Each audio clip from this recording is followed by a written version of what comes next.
जय श्री कृष्णा, श्री राधे। मेरे YouTube channel में आप सबका स्वागत है। दोस्तों, आज का जो विषय है सोमवती अमावस से संबंधित है। तो ये सोमवती अमावस विशेष बड़ी अमावस्यों में से एक है। तो इस दिन को आप देवी देवताओं के उपायों को ना करते हुए अपने पूर्वजों के शांति के जो उपाय हैं, जो कर्म है, जो पूजा पाठ है, उनके ऊपर आप ध्यान दीजिएगा, वो ही करिएगा। अमावस जो है वो विशेष रूप से पूर्वजों के निमित्त आती। इस दिन पूर्वज हमारे घर घर आते हैं, निवास करते हैं। तो जिनको भी पूर्वजों से संबंधित समस्या है, जिनके भी पूर्वज कमजोर हैं, तो वो विशेष रूप से इस दिन का आनंद लें। करना क्या है, पूर्वज किस चीज से क्या ऐसा करेंगे हमारे पूर्वज प्रसन्न हो जाए, उसके लिए देखिए, शास्त्रों के अनुसार दक्षिण दिशा में मुंह रखते हुए ब्राह्मण भोजन कराना चाहिए। जो कि पूजा पाठ करने वाला हो, अर्थात रामायण पाठ करने वाला हो, गीता का पाठ करने वाला हो, गायत्री जाप यानी संध्या करने वाला हो। आपकी श्रद्धा के अनुसार आप करवा सकते हैं, कम से कम एक, बाकी आपकी श्रद्धा के अनुसार आप जितना जिमाए। ऐसे ही स्त्री, बच्चे, लड़के जो पूजा पाठ करने वाले हो, उनको आपको जरूर इस दिन भोजन कराना चाहिए। घर पर बुलाकर दक्षिण दिशा में बैठा रखें, उनको आसन जरूर दीजिएगा। तो ये सबसे अच्छा तरीका है हमारे पूर्वजों को भोग लगाने। इसके अलावा आप अपने पूर्वजों के निमित्त घर के अंदर एक छोटा सा हवन करवा सकते हैं।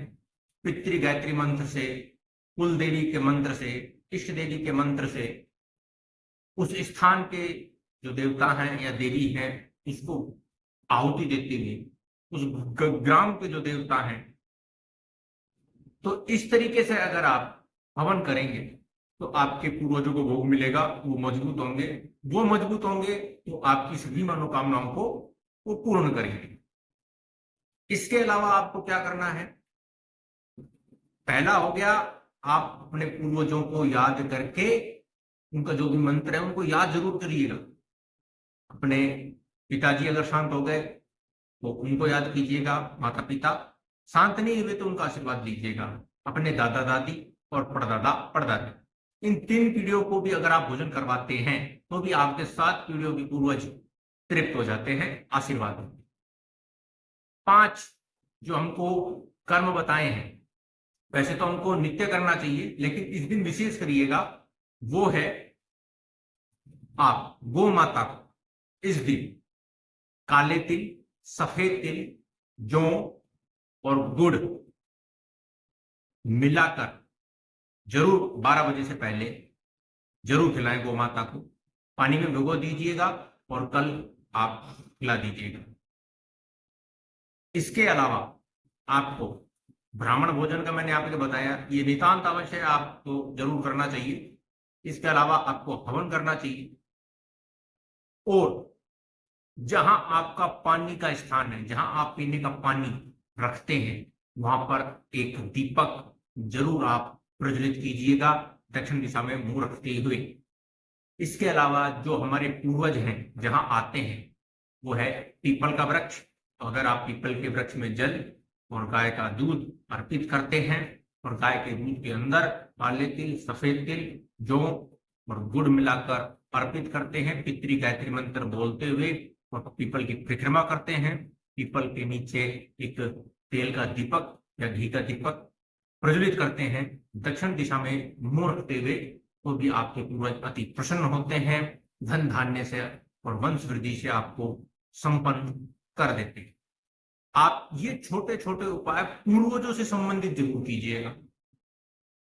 अगर आपके पूर्वज कमजोर हैं या किसी ने तंत्र के द्वारा उनको पकड़ लिया है, तो आपको क्या करना है, भगवान भोलेनाथ, सोमवती अमावस है, भगवान भोलेनाथ को दही से, गाय के दही से जरूर आप अभिषेक करवाइए और उनसे प्रार्थना कीजिएगा कि हे भोलेनाथ, हमारे जो भी पूर्वज हैं अगर किसी के बंधन में है, कमजोर हैं, उन्हें मुक्त कीजिएगा और हमको बुद्धि दीजिएगा कि हम उनके निमित्त कुछ कर पाएं।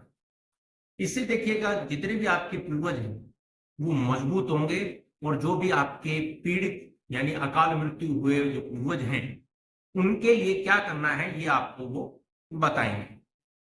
इसके अलावा चींटियों को साय के समय, संध्या के समय आपको आटा जो भी आपके पास में हो, गुड़ शहद जो भी हो, आप मिलाकर आटा वगैरह दे के आइए।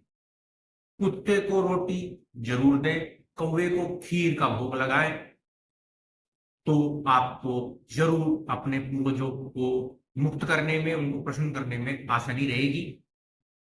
इसके अलावा माता जी के 108 तीर्थों के नाम भी आप जाप कर सकते हैं, और भगवान नारायण की कही हुई श्रीमद् भगवद गीता का पाठ जरूर करें। इससे उनको मोक्ष की प्राप्ति होगी। संस्कृत के अंदर आपको करना है ये कुछ कार्य। अगर आपने कल के दिन कर लिए तो फिर देखिएगा दिव्य चमत्कार, आपके पूर्वज कैसे प्रसन्न होते हैं। सबसे पहले उनको याद करना, उनको मानना सबसे बड़ा होता है, क्योंकि ये जो शरीर दिया हुआ है, ये जो मकान जमीन आपको मिली हुई है, ये आपके पूर्वजों की बदौलत। इस दिन आपको अपने माता पिता दादा दादी को जरूर प्रणाम करना चाहिए, उनको नीचे जमीन पर आसन बिछा के भोजन कराना चाहिए। इस दिन आप ब्राह्मण भोजन कराएंगे तो आपका जो सीधा जो पुण्य है, आपका जो भोजन है वो आपके पूर्वजों को प्राप्त होगा। वो कैसी भी गति में क्यों ना हो, वो उनकी सदगति होगी, और वो भी स्वर्ग में, चंद्रलोक में ऐसे लोगों को जाएंगे, और वहां से आपकी जो भी मनोकामना है, जो भी परेशानियां हैं, वो सब देखेंगे और पूर्ण करेंगे। तो इस वीडियो को आप शेयर जरूर कीजिएगा।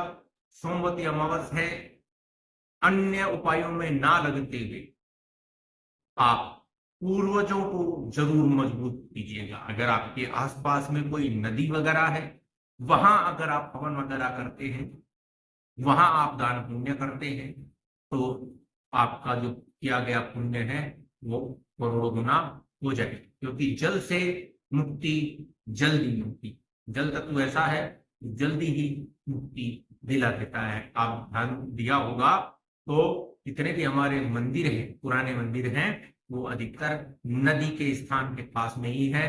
तालाब वगैरह जो भी महत्वपूर्ण है वहां पर ही वो स्थापित हुए हैं।